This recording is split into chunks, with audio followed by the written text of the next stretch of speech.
നമസ്കാരം. മന്ത്രിയും തന്ത്രിയും ഒക്കെ വീണ്ടും അകത്ത്. പ്രശാന്തും തന്ത്രി രാജീവരരും അറസ്റ്റിൽ. ശബരിമലയിലെ അതിവിശുദ്ധമായിട്ടുള്ള സ്വർണ്ണപ്പാളി കൈമാറ്റവുമായിട്ട് ബന്ധപ്പെട്ട് ഉയർന്നു വന്നിട്ടുള്ള അഴിമതി കേസിൽ ദേവസ്വം ബോർഡിന്റെ മുൻ പ്രസിഡന്റും ശബരിമല തന്ത്രിയും അടക്കമുള്ള 9 പ്രമുഖർ നിയമക്കുരുക്കിലേക്ക് നീങ്ങുന്നു. മന്ത്രിയും തന്ത്രിയൊക്കെ വീണ്ടും അകത്താകും. മുൻ ദേവസ്വം പ്രസിഡന്റ് പ്രശാന്തും തന്ത്രി രാജീവരും അടക്കമുള്ളവർ അറസ്റ്റിലേക്ക് പോകും. 2025 നടന്ന സ്വർണ്ണപ്പാളി കൈമാറ്റത്തിൽ വൻ ഗൂഢാലോചന നടന്നിട്ടുണ്ട് എന്ന് സ്ഥിരീകരിച്ച പ്രത്യേക അന്വേഷണ സംഘം ഹൈക്കോടതിയിൽ സമർപ്പിച്ച നിർണായക റിപ്പോർട്ടിന്റെ വിശദാംശങ്ങളാണ് ഇപ്പോൾ പുറത്തു വന്നിരിക്കുന്നത്.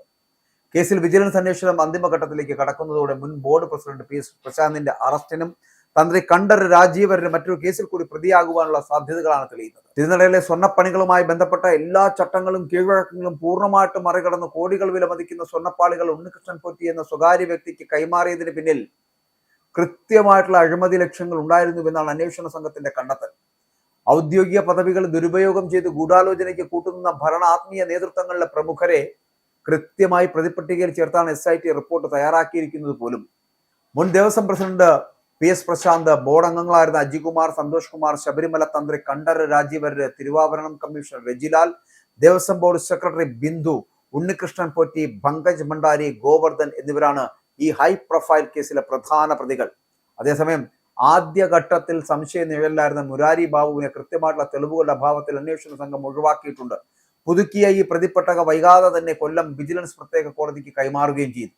തന്ത്രി കണ്ഠരര് രാജീവരരെ സംബന്ധിച്ച് ഈ കേസ് വലിയൊരു ആത്മീയ നിയമ പ്രതിസന്ധിയാണ് സൃഷ്ടിക്കുന്നത്.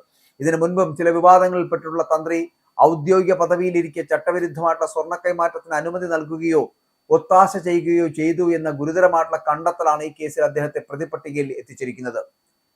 ആത്മീയ നേതൃത്വം ഇത്തരം സാമ്പത്തിക ഗൂഢാലോചനകളുടെ ഭാഗമായിട്ട് മാറുന്നു എന്നത് ഭക്തജനങ്ങളിലും വലിയ പ്രതിഷേധത്തിന് കാരണമായിട്ടുണ്ട്. കേസിന്റെ പശ്ചാത്തലം പരിശോധിക്കുമ്പോൾ 2019 ശബരിമലയിലെ സ്വർണ്ണപ്പാളികളുമായി ബന്ധപ്പെട്ടുണ്ടായ ഗുരുതരമായിട്ടുള്ള ക്രമക്കേടുകളും വീഴ്ചകളും മറച്ചുവെക്കാനായിരുന്നു 2025 പ്രതികൾ ഈ പുതിയ അട്ടിമറിക്ക് മുതിർന്നത് എന്ന് SIT വ്യക്തമാക്കുന്നു. കഴിഞ്ഞ 6 വർഷത്തിനുള്ളിൽ ശബരിമലയിൽ തങ്കപ്പാളികളുടെയും സ്വർണത്തിന്റെയും നിറം മങ്ങിയിട്ടും ഇതിനെക്കുറിച്ച് കൃത്യമായിട്ടുള്ള ശാസ്ത്രീയ അന്വേഷണം നടത്താൻ മുൻപ് നിലവിലുണ്ടായിരുന്ന ദേവസ്വം ബോർഡ് തയ്യാറായിരുന്നില്ല എന്നുള്ളതാണ്.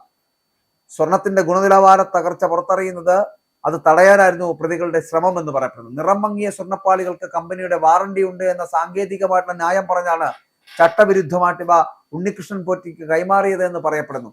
ദേവസ്വം ബോർഡിന്റെയോ ഹൈക്കോടതി നിയോഗിച്ച ഉന്നതാധികാര സമിതിയുടെയോ കൃത്യമായിട്ടുള്ള അനുമതിയില്ലാതെ അതീവ രഹസ്യമായി കോടികളുടെ സ്വർണം ക്ഷേത്ര മതിൽക്കെട്ടിന് പുറത്തേക്ക് കടത്താൻ ഉദ്യോഗസ്ഥരും ഭരണസമിതിയും ഒത്തുകളിക്കുകയായിരുന്നു എന്ന് റിപ്പോർട്ട് അടിവരയിടുകയാണ്. നടപടിക്രമങ്ങളിൽ വൻ വീഴ്ചയും ക്രിമിനൽ ഗൂഢാലോചനയും വ്യക്തമാണ് എങ്കിലും ക്ഷേത്രത്തിലെ സ്വർണം ഭൗതികമായിട്ട് നഷ്ടപ്പെട്ടിട്ടില്ലെന്ന് അന്വേഷണ സംഘം കോടതിയെ അറിയിച്ചു കഴിഞ്ഞിരിക്കുന്നു. എന്നാൽ സ്വർണം തിരികെ ലഭിച്ചു എന്നതുകൊണ്ട് മാത്രം പ്രതികളുടെ കുറ്റത്തിന്റെ ഗൗരവം കുറയുന്നില്ല. ഔദ്യോഗിക പദവികൾ പൂർണ്ണമായിട്ടും ദുരുപയോഗം ചെയ്ത് അഴിമതിക്ക് കൂട്ടുനിന്നതിനാലും നിയമപരമായിട്ടുള്ള ചട്ടങ്ങൾ ലംഘിച്ചതിനാലും പ്രതികൾക്കെതിരെ അഴിമതി നിരോധന നിയമപ്രകാരമുള്ള കുറ്റങ്ങൾ കൃത്യമായി നിലനിൽക്കുന്നുവെന്ന് SIT റിപ്പോർട്ടിൽ പ്രത്യേകം പരാമർശിക്കുകയും ചെയ്യുന്നു. മുൻ Devaswom president P S Prashanth ഉൾപ്പെടെയുള്ളവർ നേരിട്ട് പങ്കാളികളായിട്ടുള്ള ഗൂഢാലോചനയായതിനാൽ ഇവരെ കസ്റ്റഡിയിൽ ചോദ്യം ചെയ്യേണ്ടതുണ്ട് എന്ന വിജിലൻസിന്റെ നിലപാടുകൂടി ശ്രദ്ധേയമാണ്. വരും ദിവസങ്ങളിൽ മുൻ പ്രസിഡന്റ് ഉൾപ്പെടെയുള്ള ഉദ്യോഗസ്ഥരുടെ അറസ്റ്റ് രേഖപ്പെടുത്തുവാനുള്ള നീക്കത്തിലാണ് അന്വേഷണ സംഘം.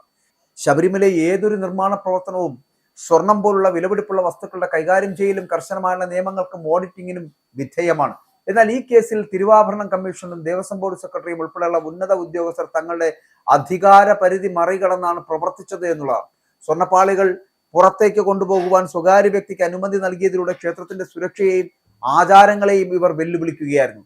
പങ്കജ് ഭണ്ഡാരി, ഗോവർദ്ധൻ തുടങ്ങിയ അന്തർ സംസ്ഥാന ബന്ധങ്ങളുള്ള വ്യക്തികളുടെ പങ്കാളിത്തവും കേസിന്റെ ഗൗരവം വർദ്ധിപ്പിക്കുന്നുണ്ട്. സ്വർണ്ണപ്പാളികളുടെ മറവിൽ വൻ സാമ്പത്തിക ഇടപാടുകൾ നടന്നിട്ടുണ്ടോ എന്ന കാര്യവും വിജിലൻസ് പ്രത്യേകം അന്വേഷിക്കുന്നുണ്ട്. പ്രതിപട്ടിക ഔദ്യോഗികമായിട്ട് കോടതിയിൽ എത്തുന്നതോടെ ഇവരുടെ ബാങ്ക് അക്കൗണ്ടുകൾ ഉൾപ്പെടെയുള്ളവ പരിശോധനയ്ക്ക് വിധേയമാക്കും. ഹൈക്കോടതിയുടെ കർശനമായിട്ടുള്ള മേൽനോട്ടത്തിൽ നടക്കുന്ന അന്വേഷണമായതിനാൽ കേസ് അട്ടിമറിക്കുവാൻ രാഷ്ട്രീയ സ്വാധീനങ്ങൾക്കൊന്നും കഴിയില്ല എന്നത് വ്യക്തമാണ്. തിങ്കളാഴ്ച കേസ് വീണ്ടും ഹൈക്കോടതി പരിഗണിക്കുമ്പോൾ SITയുടെ ഈ പുതിയ റിപ്പോർട്ടിന്റെ അടിസ്ഥാനത്തിൽ കോടതിയിൽ നിന്ന് എന്ത് പരാമർശം ഉണ്ടാകുമെന്നത് നിർണായകമാണ്. പ്രതിപട്ടികയിലുള്ള പ്രമുഖർ മുൻകൂർ ജാമ്യത്തിനായിട്ട് കോടതികളെ സമീപിക്കുവാനുള്ള ഒരുക്കങ്ങളും ഇതിനോടകം തന്നെ ആരംഭിച്ചിട്ടുണ്ട് എന്ന് പറയേണ്ടിയിരിക്കുന്നു. അതുകൊണ്ട് തന്നെ മന്ത്രിയും തന്ത്രിയും ഒക്കെ വീണ്ടും അകത്താകുന്ന ഒരു സാഹചര്യത്തിലേക്ക് സ്വർണ്ണപ്പാളി കേസ്, ശബരിമല സ്വർണ്ണപ്പൊള്ള കേസ് പോകുന്നു എന്നുള്ളതാണ്. മുൻ മന്ത്രിമാരും ഒപ്പം തന്നെ തന്ത്രിമാരും ഒക്കെ വീണ്ടും ജയിലിലേക്ക് എത്തും. ഇവിടെ ഇപ്പോൾ ഏറ്റവും പ്രമുഖനായിട്ടുള്ള മുൻ ദേവസ്വം പ്രസിഡന്റ് പ്രശാന്തും ഒപ്പം തന്നെ തന്ത്രി കണ്ഠരര് രാജീവരരും അടക്കം അറസ്റ്റിലേക്ക് പോകുന്ന സാഹചര്യവും ഇപ്പോൾ നിലവിലുണ്ട്.